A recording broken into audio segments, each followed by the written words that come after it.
خوبصورت گھرانے کی بنیاد تو رسول اللہ صلی اللہ علیہ وسلم نے اپنے اقوال سے پہلے ہی بیان کر دی کہ رشتہ چننے کا کرائٹیریا یہ ہے، اور پھر جب رشتہ ہو جائے اور جب سارے معاملات طے بھی ہو جائیں. یہاں پہ یہ بات بھی یاد رکھیے کہ رسول اللہ صلی اللہ علیہ وسلم نے آج ہمارے معاشرے میں، آپ کو پتہ ہے پردے کی کیا کیفیت ہے، کہ پردہ تو معاشرے سے اٹھ گیا ہے، پردہ تو آج معاشرے میں موجود ہی نہیں ہے، جبکہ رسول اللہ صلی اللہ علیہ وسلم کی حدیث تو اس بات کی طرف اشارہ کرتی ہے کہ پردہ تو چہرے کا بھی ہونا چاہیے، کیونکہ رسول اللہ نے کہا ہاں اگر جہاں پہ تم رشتہ کرنا چاہتے ہو تو اس عورت کو دیکھ لو. تو یہاں پہ دیکھنے سے مراد چہرہ دیکھنے ہی کے بارے میں ہے، معاذ اللہ کوئی عورت کو برہنہ دیکھنے کے بارے میں یہ بات نہیں کی جا رہی ہے. اسی لیے کی جا رہی ہے کہ اس کو دیکھ لو تاکہ تمہیں اس کی شکل کا پتہ لگ جائے، اور اگر تمہیں انکار کرنا چاہو تو پہلے کر لو، بعد میں ایسا نہ ہو کہ مجھے تمہاری شکل پسند نہیں آئی وغیرہ وغیرہ. تو رسول اللہ صلی اللہ علیہ وسلم نے یہ پیرامیٹرز امت کو بتلا دی. اب شکل دیکھ لینے کے بعد، رشتہ طے ہو جانے کے بعد، ویسے بھی آپ کو پتہ ہے اسلام میں یہ جو منگنی ہے، جس کو ہم اردو میں منگنی کہتے ہیں، یہ جب نکاح کا معاملہ طے ہو جائے یہ نصف نکاح کے برابر ہوتا ہے. اور پھر رسول اللہ صلی اللہ علیہ وسلم نے اس کے بھی حدود و قیود بیان کیے کہ جس کا آپس میں نسبت طے ہو جائے اس کے رشتے کے اوپر رشتہ مت بھیجا جائے. اسلام میں یہ بھی منع ہے، رشتے کے اوپر رشتہ بھیجنا بھی منع ہے، کہ پتہ ہے کہ دو فریقین کے مابین کچھ رشتے کی بات چل رہی ہے، جب تک وعدے وہاں سے انکار نہ ہو جائے رشتہ بھی نہیں بھیجنا. یہ ساری اخلاقیات رسول اللہ صلی اللہ علیہ وسلم ہماری امت کی تربیت کر کے گئے ہیں. اور پھر جب رشتہ طے ہو جائے، جب نکاح ہو جائے، آپ بتائیے نکاح کے موقع کے اوپر رسول اللہ صلی اللہ علیہ وسلم کا جو سنت طریقہ تھا وہ کن آیات مبارکہ کی تلاوت کرنا تھا؟ یہ رسول اللہ کی سیرت کا حصہ نہیں ہے جس کو ہم نے فراموش کر دیا. یا ایھا الناس اتقوا ربکم الذی خلقکم من نفس واحدہ وخلق منها زوجہا وبث منہما رجالا کثیرا ونساء. آپ بتائیں یہ آیت ہے، یہ کتنی عظمت والی آیت ہے. یہ نکاح کے موقع کے اوپر رسول اللہ صلی اللہ علیہ وسلم نے کیوں پڑھی اور یہ سنت کیوں بنی؟ خطبہ کے بعد یہ جو چند آیات پڑھی جاتی ہیں اس کا بھی نکاح کے ساتھ گہرا تعلق ہے، اور گھروں کی آبادی کا تعلق. ایک تو رشتہ کرنے کے وقت شروع ہو جاتا ہے، یہ ماں باپ کی ذمہ داری ہے کہ بیٹے اور بیٹی کے لیے بہترین رشتے کا انتخاب کریں، اور اس کی بنیاد نیکی اور اگر تقویٰ ہوگی تو انشاءاللہ آپ کے اس سارے کے سارے معاملے میں اللہ کی طرف سے برکات تو ویسے ہی نازل ہونا شروع ہو جائیں گی. گھروں کو مضبوط کرنے کے جو کلیے ہیں ان میں سے پہلا کلیہ یہ ہے. پھر دوسری بات یہ ہے یا ایھا الناس اتقوا ربکم الذی خلقکم من نفس واحدہ. نکاح کے موقع کے اوپر اس آیت کو اس لیے تلاوت کیا جاتا ہے کہ تمہارے رب نے تم سب کو ایک باپ آدم اور ایک ماں حوا سے پیدا کیا ہے. کسی کو حسب نسب کی بنیاد کے اوپر کسی کے اوپر کوئی فضیلت حاصل نہیں ہے. خامہا نکاح کے معاملات میں جب دو خاندان آپس میں بیٹھتے ہیں، ایک کہتا ہے جی میں چودھری ہوں، ایک کہتا ہے میں جٹ ہوں، ایک کہتا ہے میں شیخ ہوں، ایک کہتا ہے میں رائی ہوں وغیرہ وغیرہ، ہر کوئی اپنی ذات کے اوپر فخر کرتا ہے. تو اللہ تعالیٰ نے اس فخر کے اوپر کلہاڑا چلا دیا کہ تم سب کا باپ آدم ہے، تم سب کی ماں حوا ہے، تم سب آدم کے بیٹے ہو. آدم ایک پیغمبر اور رسول ہے. انسان کو یہ شرف اللہ تعالیٰ نے بخشا کہ انبیاء آپ بتائیں ان کی نسل ہے، آدم کی نسل ہے ساری انسانیت. اور حضرت آدم اسی لیے اپنے بچوں کے لیے غم بھی کرتے ہیں. اور معراج کی حدیث میں جب وہ دیکھتے ہیں کہ میری اتنی، حالانکہ بتائیے کفار کے ساتھ جہاد ہے، کفار کے ساتھ لڑائی ہے، اسلام میں موجود ہے، لیکن آدم کے لیے تو سارے بچے ہیں. گویا ہم سارے کے سارے آدم کے بیٹے ہیں. کسی کو کسی کے اوپر کوئی فضیلت حاصل نہیں حسب نسب کی بنیاد کے اوپر. ہاں ان اکرمکم عند اللہ اتقاکم، اگر کوئی متقی زیادہ ہے یقیناً اس کو فضیلت زیادہ ہے ہی ہے. جو اللہ کے ہاں عزت والا ہے ظاہر ہے دنیا میں بھی عزت و احترام کے لائق وہ ہے. تو نکاح کے موقع کے اوپر یہ آیت تلاوت کر کے بتا دیا جاتا ہے کہ نہ لڑکی کا گھرانہ افضل ہے نہ لڑکے والوں کا گھرانہ افضل ہے. تم ایک ماں باپ کے بیٹے ہو تو کوئی آپس میں فخر نہ کرے، تکبر نہ کرے، غرور نہ کرے. گویا رشتے کی ابتدا اس نصیحت سے ہو رہی ہے کہ حسب نسب کی بنیاد کے اوپر نہ لڑکی والے فخر کریں نہ لڑکے والے فخر کریں. اگر یہ فخر ختم ہو جائے گا، برابری کی بنیاد کے اوپر نکاح طے ہو جائے گا، معاملات بڑھنا شروع ہو جائیں گے، تو باہم محبت، مودت، الفت، مثالی گھرانہ تو مارد وجود میں اسی نصیحت سے آ جائے گا. معزز ناظرین گرامی قدر، یہاں پہ لیتے ہیں ایک چھوٹا سا وقفہ اور وقفے کے بعد اسی بات کو آگے بڑھیں. ویلکم بیک، پروگرام میں ایک مرتبہ پھر خوش آمدید. معزز ناظرین گرامی قدر، ہم آپ کے سامنے خطبہ نکاح کے موقع پہ پڑھنے والی آیات کے حوالے سے چند گزارشات کو رکھ رہے ہیں. پہلی آیت کے حوالے سے میں نے آپ کے سامنے چند باتوں کو رکھا، اور اسی نکاح کے خطبے کے اندر دوسرا رہنما اصول گھروں کی آبادی کے لیے بیان کیا گیا. یا ایھا الذین آمنوا اتقوا اللہ حق تقاتہ ولا تموتن الا وانتم مسلمون. ایک تو یہ ہے کہ اللہ سے ڈرو اور اگلی جو آیت ہے یا ایھا الذین آمنوا اتقوا اللہ وقولوا قولا سدیدا، آپ بتائیے یہ تینوں آیات آپ نے سنی ہیں، ان میں ایک چیز کامن آپ کو نظر آئے گی، یا ایھا الناس اتقوا، یا ایھا الذین آمنوا اتقوا اللہ، یہ کیا ہے؟ تینوں آیتوں میں کہا اللہ سے ڈر جاؤ، اللہ کا خوف اپناؤ۔ یہ شادی کے موقع کے اوپر بار بار خوف خدا کا ذکر کیوں آتا ہے؟ اس کی ایک بڑی خاص وجہ ہے، ہم نے شاید اس بات کو اگنور کیا اور سمجھا نہیں ہے، جس کی وجہ سے ابتدا ہی میں گھرانوں میں بگاڑ پیدا ہونا شروع ہو جاتا ہے۔ رسول اللہ صلی اللہ علیہ وسلم ان آیتوں کو نکاح کے موقع کے اوپر اس لیے پڑھا کرتے تھے کہ رسول اللہ صلی اللہ علیہ وسلم سے بڑا ماہر نفسیات بھی کوئی نہیں، ماہر انسانیت بھی کوئی نہیں، جو لوگوں کی نفسیات کو سمجھتا ہو۔ اور رسول اللہ صلی اللہ علیہ وسلم کو علم ہے کہ ایک موت کے موقع کے اوپر اور ایک خوشی کے موقع کے اوپر اللہ کی شدید نافرمانیاں ہوتی ہیں۔ بتائیے شادی کے موقع کے اوپر اللہ سے ڈرنے کا یہ حکم بار بار کیوں آ رہا ہے؟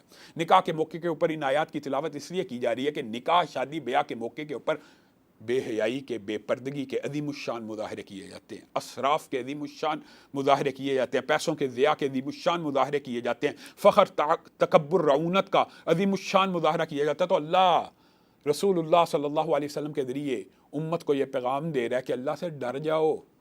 اگر شادی کے موقع کے اوپر بے حیائی ہوگی، غیر محرموں کا اختلاط ہوگا، بے پردگی ہوگی، تو یہ شادی کے اوپر رحمتوں کا نزول نہیں ہوگا، بے برکتی ہو جائے گی۔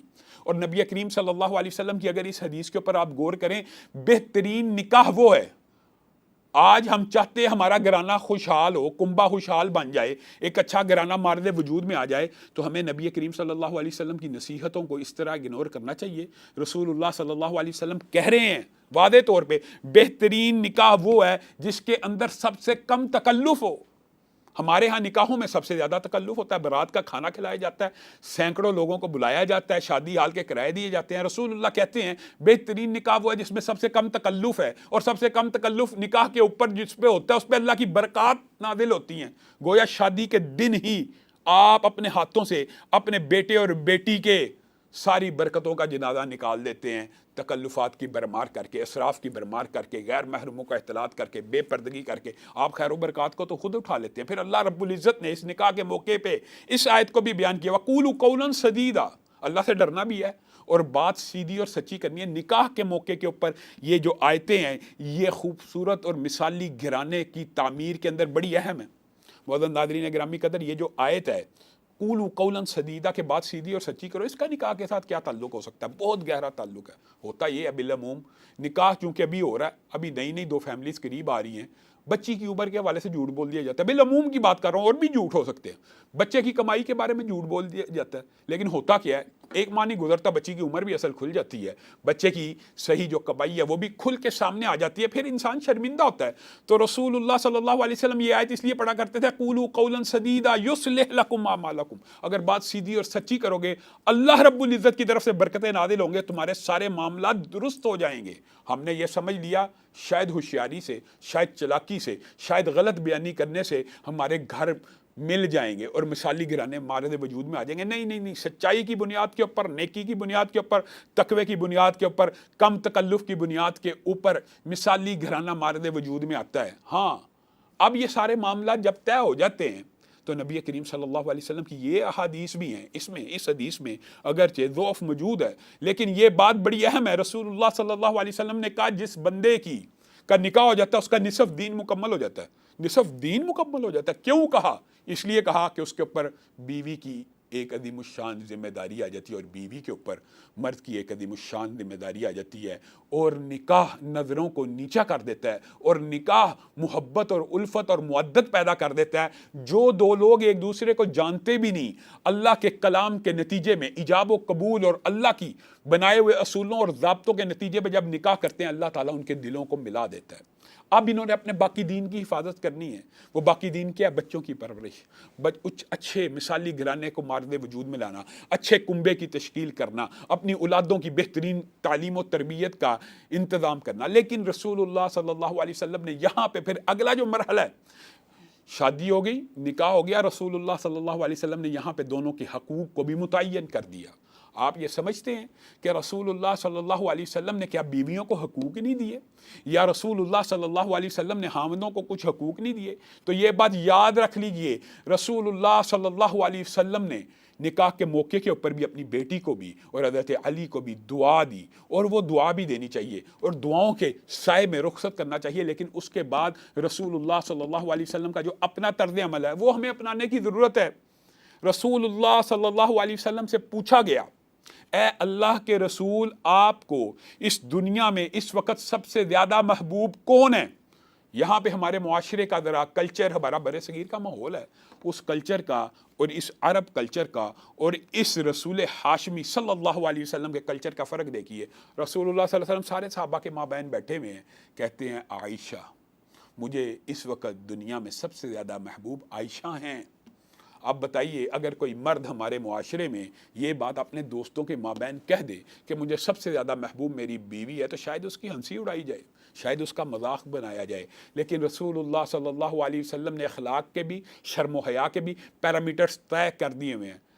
انسان کو شرم و حیا غیر محرم رشتوں کے حوالے سے کرنی چاہیے، محرم رشتوں کے حوالے سے محبت کا اظہار رسول اللہ صلی اللہ علیہ وسلم صحابہ کے اندر بیٹھ کے کر رہے ہیں۔ صحابہ نے پوچھا، مراد یہ نہیں تھی، مراد یہ تھی اے اللہ کے رسول، مردوں میں سے آپ کی نظر میں سب سے زیادہ محبوب کون سے ہیں؟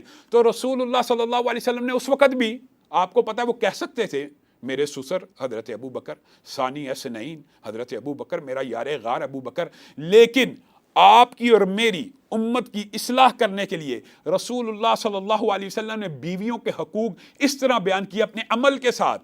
کیا کہا؟ عائشہ کے والد، پہلے کہا عائشہ اور پھر دوسری مرتبہ کہا عائشہ کے والد۔ آپ بتائیے، کیا رسول اللہ صلی اللہ علیہ وسلم کا یہ طرز عمل اگر کسی بیوی کو، زوجہ کو پتہ لگے گا تو اس کے دل میں خوشی پیدا نہیں ہوگی؟ ہمارے ہاں کیا ہوتا ہے؟ عجیب و غریب مسائل ہیں۔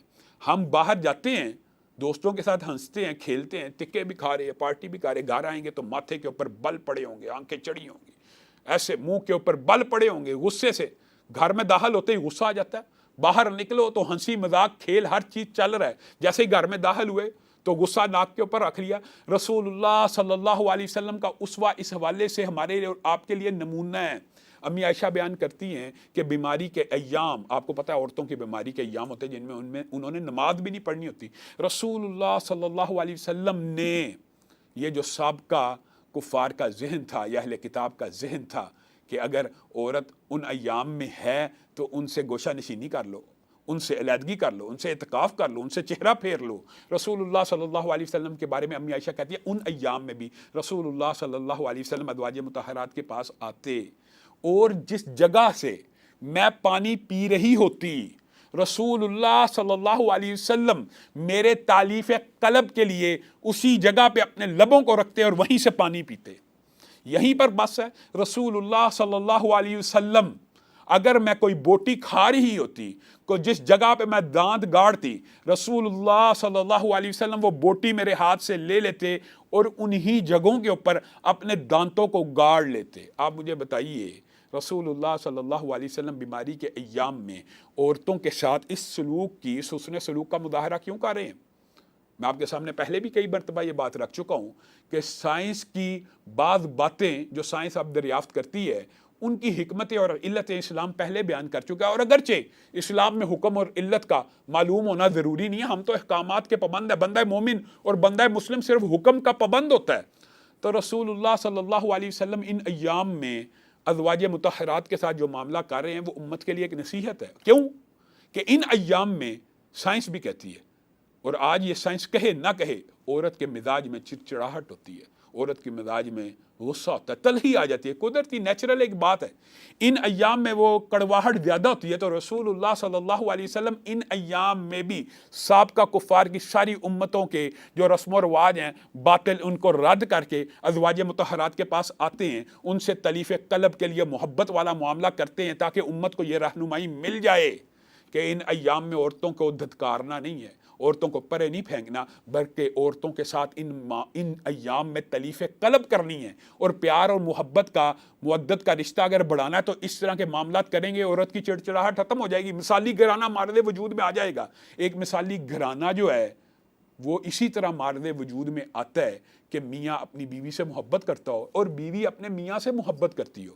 معزز ناظرین گرامی قدر، یہاں پہ آج اس پروگرام کا وقت ختم ہو گیا، انشاءاللہ کل اسی بات کو آگے بڑھائیں گے۔ والسلام علیکم ورحمۃ اللہ وبرکاتہ۔